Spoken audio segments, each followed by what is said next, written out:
9월 9일 벌써 토요일 아침입니다. 한 주간도 말씀 안에서 승리하셨나요? 오늘도 변함없이 말씀과 함께 하루를 살아가실 기도하며 말씀과 함께 주님과 함께하는 기쁨 찬 매일 묵상 시작하겠습니다. 오늘 말씀은 열왕기상 3장 1절에서 15절의 말씀입니다. 오늘 말씀은 솔로몬의 통치 초기의 모습을 그리고 있는데요. 솔로몬은 애굽의 바로와 더불어 혼인관계를 맺습니다. 이른바 정략결혼입니다. 그럼에도 불구하고 성경은 솔로몬이 여호와를 사랑하고 그의 아버지 다윗의 법대로 행하였다고 평가합니다. 그 당시에는 성전이 지어지지 않았기 때문에 산당에서 그는 하나님께 제사했습니다. 오늘 말씀에 우리가 너무도 잘 알고 있는 1000번째 이야기가 기록되어 있습니다. 솔로몬은 기브온에 있는 장막 산당에서 1000의 희생을 드립니다. 하나님께서는 기브온에서 솔로몬의 꿈에 나타나시죠. 그리고 솔로몬에게 말합니다. 내가 내게 무엇을 줄고 구하라 라고 말씀하십니다. 솔로몬의 산당에서의 제사 1000의 희생을 받으셨다는 의미입니다. 솔로몬은 먼저 왕이 되었지만 작은 나이라고 스스로를 고백합니다. 작은 나이로서 많은 백성을 재판할 수 없다고 고백하죠. 솔로몬은 듣는 마음, 듣는 지혜를 달라고 요청합니다. 백성들의 송사를 제대로 들을 수 있는 듣는 마음, 지혜를 달라고 기도합니다. 그리고 재판을 통해서 선악을 분별하게 해달라고 기도합니다.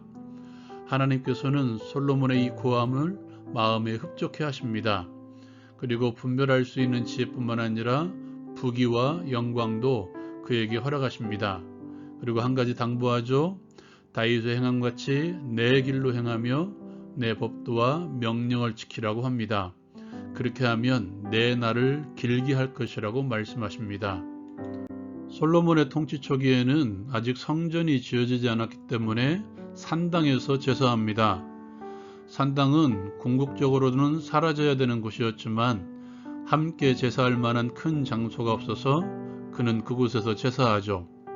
말씀에서는 솔로몬이 여호와를 사랑하고 그의 아버지 다윗의 법도를 따랐다고 하는 것을 볼 때 그의 제사는 하나님께 향한 간절한 제사였습니다.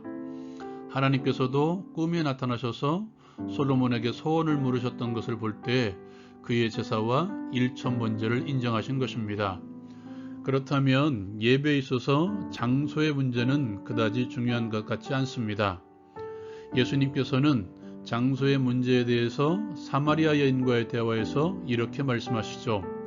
이 산, 즉 사마리아인들이 예배했던 그리심산에서도 말고 예루살렘에서도 말고 하나님께 예배할 때가 온다라고 말씀하십니다.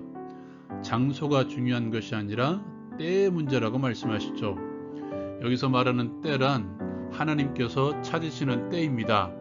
하나님께서 당신에게 영과 진리로 예배한 자를 찾으시는 때, 즉 내가 구원받은 그 시점이 중요하다는 것입니다. 구원받은 내가 중요한 문제라는 것이죠. 장소, 상황의 문제가 아니라 예배자로서 내가 어떻게 서 있느냐가 중요하다는 것입니다. 예수님께서는 그것을 영과 진리로 예배하라고 말씀하시죠. 예배자의 중요성을 말씀하신 것입니다. 바울사도는 하나님께서 기뻐하시는 거룩한 산 제물로 너희 몸을 드리라고 말씀하십니다. 이것이 영적인 예배, 합리적인 예배라고 말합니다. 예배자의 자세를 언급한 것입니다. 상황이 중요하지 않습니다.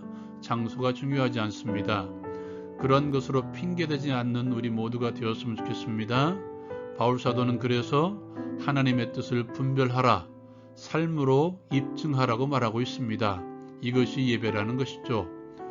구원받은 하나님의 백성으로서 어떤 상황이든 어떤 장소이든 상관이 없이 예배자로 서 있는 우리가 됩시다.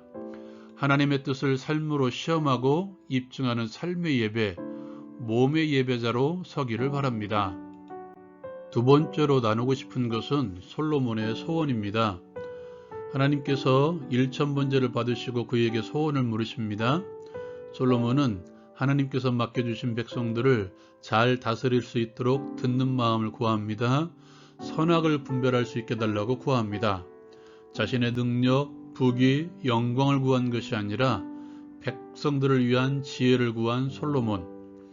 만약 똑같은 상황이라면 여러분은 무엇을 구하실 것인가요? 예수님께서 말씀하셨던 너희는 먼저 그의 나라와 그의 의를 구하라. 그리하면 이 모든 것을 너희에게 더하시리라. 우리는 이 고백대로 하나님의 나라를 구한다고 말할 수 있을 것입니다. 하나님의 뜻이 이루어지기를 구한다고 말할 수 있을 것입니다.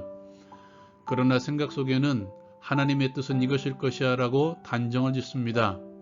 단정지은 그 뜻을 보면 결국 나를 위한 기도입니다. 정말 하나님의 나라를 위해 구하십시오. 주님의 몸된 교회를 위해 구하십시오. 교회를 위해서, 하나님의 나라를 위해서 내가 해야 될 일을 구하십시오. 지혜를 구했던 솔로몬에게 하나님께서는 무엇을 말씀하셨습니까? 내 길로 행하라, 내 법대로, 내 명령대로 행하라. 하나님의 나라를 구하는 삶이란 결국 하나님께서 요구하시는 길로 가는 삶입니다. 그 삶의 필수는 하나님의 법, 하나님의 명령입니다. 하나님께서는 당신의 나라를 위해서, 당신의 의를 이루기 위해서 구하는 자에게 아끼지 않으십니다. 이 모든 것을 더하시리라고 말씀하시죠. 이 모든 것을 더하실 것이라는 기대감으로 구하는 것이 아니라 하나님과 예수 그리스도 그리고 그의 몸된 교회가 전부인 삶, 이 삶을 위해서 오늘 하루도 열심히 하나님의 길로 나설 수 있는, 하나님의 법대로, 하나님의 명령대로 하나님의 길을 가는 우리 모두가 되었으면 좋겠습니다. 함께 나눈 말씀을 가지고 함께 적용하고 함께 기도하기를 원합니다. 하나님께서 찾으시는 예배자로서 삶을 통해서 하나님의 뜻을 입증하는 영적인 예배, 합리적인 예배를 하게 하소서. 하나님 나라를 위해서, 주님의 몸된 교회를 위해서 내가 해야 할 일을 감당할 수 있도록 힘써 구하는 자가 되게 하소서.